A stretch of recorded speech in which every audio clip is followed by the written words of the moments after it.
나비 학교, 나를 깨우는 나비 학교라는 이름을 제가 처음 구상했던 게 2018년이더라고요.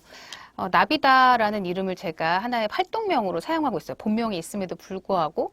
말 그대로 하늘을 날아다니는 나비예요. 나비고, 나비의 탄생 성장기가 조금 저한테 굉장히 인상 깊었어요. 아시는 분들은 아시겠지만, 말 그대로 나비는 애벌레에서 나비로 이 탈바꿈을 하는 이 변신이 유독 다르죠.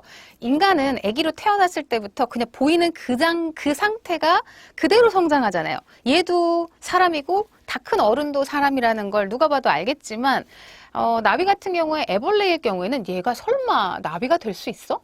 얘가 정말 날아다니는 나비가 될 수 있을까? 할 정도로 전혀 다른 모습을 갖고 있단 말이에요. 근데 나중에 더 알고 보니까 이 애벌레도 한 번 애벌레로 살다가 한 번 탈바꿈하면 나비가 되는 것이 아니라 사령 애벌레? 4번인가 탈바꿈을 하는 걸로 알고 있어요. 4번인지 5번인지. 그러니까 실컷 열심히 성장해서 변태, 이게 딱 껍데기를 벗으면 또 애벌레인 거예요. 또 열심히 성장해서 또 껍데기를 벗으니까 또 애벌레예요. 좀 근데 이 얘기 여기까지 들어도 뭔가 좀 울림이 있지 않으세요? 전 여기서 눈물이 나더라고요. 이제 다 끝났나 싶었는데 또 시작하고, 다 끝났나 싶었는데 또 시작하는 것 같은 인간의 여정하고도 닮았다고 생각했고, 그런데 너무 신기한 건 끝이 나는데, 애벌레의 인생이 끝이 나는데, 얘가 번데기로 변한다는 거죠. 바로 또 그냥 애벌레가 한 번 딱 탈을 벗으니까 또 나비가 된 것이 아니라, 번데기라 그래서 그 안에서 멈춰 있어요. 멈춰 있으면서 모든 걸 꼭 죽은 것처럼 식음을 전폐하고 아무것도 하지 않고 그 안에서 어떤 변화가 일어나는 거예요. 번데기 안에서. 그랬다가 변화가 일어나고 나타나는데 더 재밌는 건 딱 번데기가 껍질이 벗겨지면서 안에 나비가 들어있는데 그 나비가 축축하다는 거예요. 아직 바로 날아가지도 못해요. 그 안에서 애벌레가 어떤 우리가 보이지 않는 그곳에서 변태를 해서 탈바꿈을 해서 나비가 됐는데 아직 이제 애기 그 뱃속에서 엄마가 애기 꺼내면 축축해서 나오잖아요. 양수랑 해갖고 똑같은 거죠. 그래서 날지를 못해요. 그래서 얘가 날기 전까지 다 말려요. 몸을. 그러고선 날아가요. 그런 여정까지 해서, 제가 상처가 있었다면 상처가 있었었고, 아픔이 있었다면 아픔이 있었던 거죠. 이렇게 살아가는 것이 정말 인간의 삶인가? 그럼에도 불구하고 삶을 이어가면서 변신해 나가고, 또 탈피하면서 또 삶을 이어가고, 계속되는 지겨움 같지만, 그런데 변화가 돼서 결국 나비가 돼? 나 한 번 이렇게 태어났고 이런 상처가 있고 이런 아픔이 있고 세상에 이런 건가 의심이 있고 그렇다 하더라도 거기서 멈추지 말고 한번 이렇게 나비가 되어보자. 난 나비야. 너네 나 애벌레로 보여? 내가 나비가 될지 너네 상상도 못하겠지. 근데 나는 몇 번의 변태를 겪어서 나비가 될 수도 있어. 막 이런 암시를 제가 갖고 싶어서 나비다라는 이름을 제가 저한테 붙였던 거예요. 세상이 야 이게 맞아 이런 거야 세상은 따라와 그러면 알겠습니다 따라가지 못하고 어떻게 보면 나는 어떤 방식으로든 나비가 될 거야 막 약간 그런 포부가 좀 있었던 사람이었던 것 같아요. 이렇게 하면 취직이 잘 돼. 여자는 말이야 이렇게 살고 있으면 좋은 남자 만나서 결혼할 수 있어. 뭐 이런 것들에 대해서 그래요 네 이러지 않았어요. 순하게. 그래서 그게 무슨 말이야? 그렇게 왜 삶이 정해져 있어? 누가 정한 거야? 이러다 보니까 막 진로, 전공 이런 것들이 순탄치가 않았어요. 내 마음에서 동하면 뛰쳐나가서 부딪혀봐야 했었고 부딪혀보니까 또 아픈 거예요. 예를 들어 이게 아파서 깨고 나갔는데 또 애벌레인 것처럼 여전히 나는 아무것도 모르겠고 또 아픈 거예요. 그런 여정을 계속 좀 가면서 제가 이제 창작자로서 예술 활동을 좀 오래 했었죠. 그 많은 진로의 막 변화와 갈등 끝이라고 할 수 없어요. 그냥 중도에, 뭔가 그 아트라는 것이 굉장히 치유 효과가 있었던 것 같아요. 근데 단순히 치유라는 게 아픈 상처를 꼭 낫게 하는 것만이 치유가 아니라,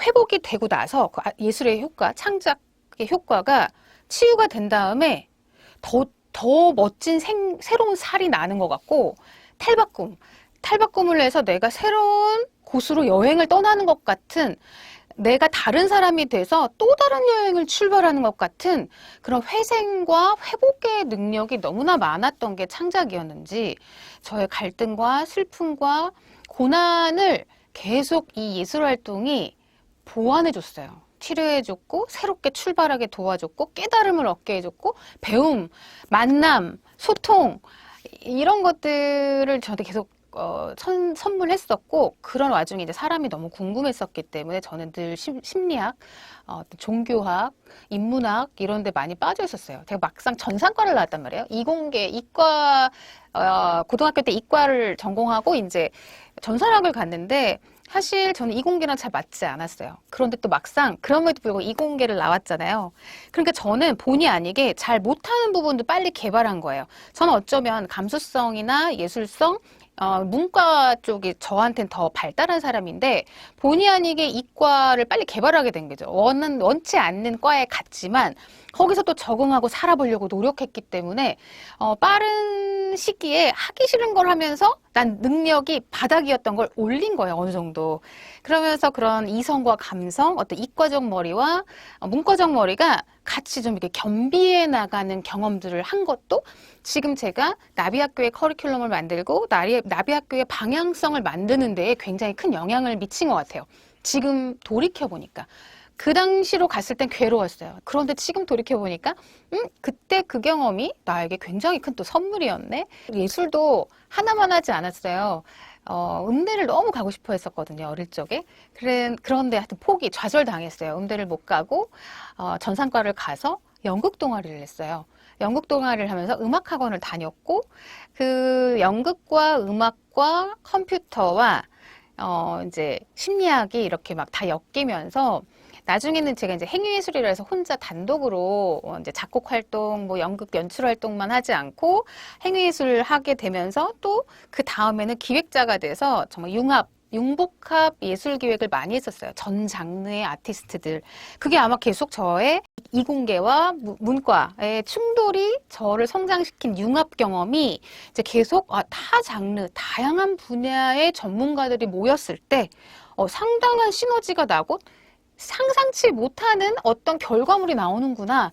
이게 저한테는 너무 판타스틱했어요. 이것도 전 장르의 전문가들이 막 모여서 좀 스케일 있는 그런 공연들 이런 것도 만들었던 그런 다양한 경험들이 지금 결국 나비학교에서 말하는 심리적 해방과 나다운 성장의 뿌리이고 이 다양한 융합 경험을 여러분들이 하셨으면 좋겠는 거예요.